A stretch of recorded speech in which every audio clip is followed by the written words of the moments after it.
And so the affects of guilt and shame and anxiety are used by the censor to keep you away from going too far in a direction that you're not supposed to go. So you have these internal controls on your consciousness.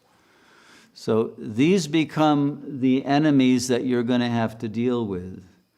We have to slay the demon, all the demons, the personae and the ego demons that keep us living at a superficial level, living with desires that we don't really want to want anymore, but we can't stop wanting, and fears that we can't stop fearing, even though we know that we shouldn't be afraid of those things, but we can't let go of them. So we're ruled by irrational beliefs that the ego itself doesn't have the power to eliminate.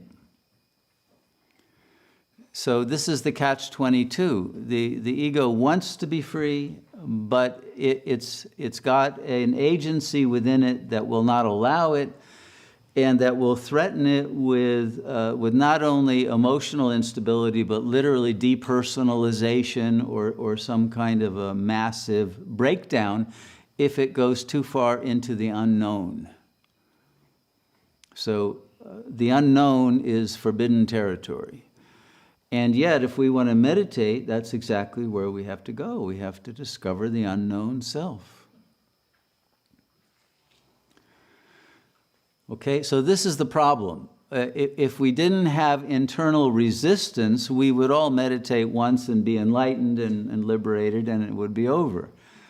The problem is when we get the mind too deep, deeper than the ego, so that we can see the ego for the Frankenstein monster that it is, the mind parasite, we can say, that's sucking our life and that's making us live a less beautiful and fulfilling life than we might be able to live without it. The moment we try to free ourselves from it, we get attacked.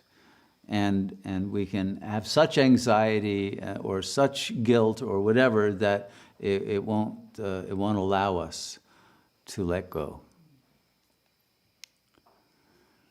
So this is the problem. The good news is that whatever the ego or the censor throws at you is only an illusion. It's your mind. It doesn't belong to the censor. Okay. The censor did get imposed or installed like software into your system when you were a child, but you have the power to remove it and delete it from your system. The only thing is that you won't know who you are when you do that. And so you have to become comfortable with not knowing who you are. And that's where meditation comes in.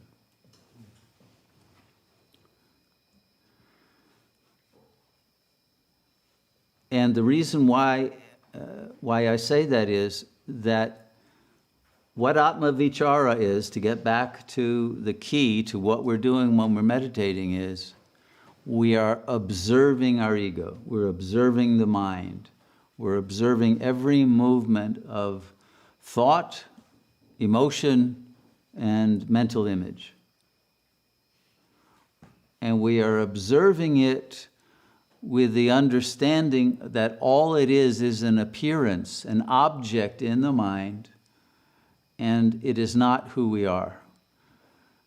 And so our job in meditation is to disidentify from our own mind, to realize that the representation of the self is not the self. So the I thought is not I. When the mind thinks, I want a cookie, that's not my real self wanting the cookie, okay? And because it's not my real self, I can say, oh, you know, I don't really want a cookie. You have that ability, but most people will just have the thought, I want the cookie, and they'll go to get the cookie, assuming that that thought meant that they wanted a cookie, okay? It's not the case. Do not be fooled. Your mind will tell you you want things or you hate things or whatever you feel about different things, and it wants you to be hypnotically suggestible enough to do what it tells you. If you can refuse to do that and decide to get a second opinion from your heart, from your silence, from asking, is that thought true? And to not buy into it immediately, you will begin to have what's called free will, which you don't have as long as you believe your mind.